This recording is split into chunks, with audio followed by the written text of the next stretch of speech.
పాలల్లో దమ్ముందంటారా? బాగుందంటారా? నీళ్ళ పాలు కాదు, పాలు. Okay okay. 20 కొట్లు చేసి ఇక్కడ పెట్టామని చెప్పండి. అలా ఓనర్లకు ఒకటి ఇచ్చి అది మీరు పెట్టినట్టు తెలియదు.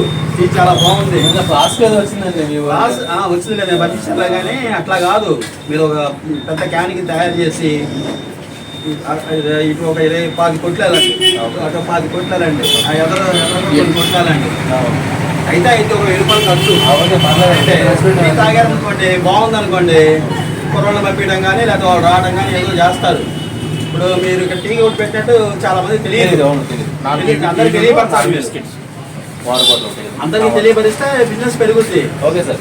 అది 100 డీలు అమ్మినా అదే ఖర్చు, 500 డీలు అమ్మినా అదే ఖర్చు. కాబట్టి టీ బాగుంది కాబట్టి ముందుకు వెళ్ళండి. మీరు తగ్గినా సరే తర్వాత మీరు చెప్పాలి మాకు. మేము రెడీగా ఉన్నాం, మేము తీసుకోవడానికి. బయట నిలబడి చూసి వచ్చి చెబుదాం అనుకున్నా. చెప్తే అనుకుంటారని చెప్పి నేను రాలా. పోతే 1000 రూపాయలు మీరు 1,00,000 2 లక్షల్లో ఖర్చు పెట్టారు. ఆ ఖర్చులో 1000 రూపాయలు అనుకోండి. పలానా చోట చూస్తారని చెప్పండి. ఏంటి మైత్రి ఎదురుగా అని చెప్పండి. వచ్చేస్తారు. మీకు ఆలోచన బాగుంది, నాకు నిలబడ్డా ఇదే మాట వచ్చి చెప్దాం అనుకున్నా. మనం మీరు అని అనుకుంటారని చెప్పి నేను లోపల రాలా. Thank you sir, thanks for your feedback. శుభ్రంగా తయారు చేసి తలా ఒకటి ఇచ్చేయండి.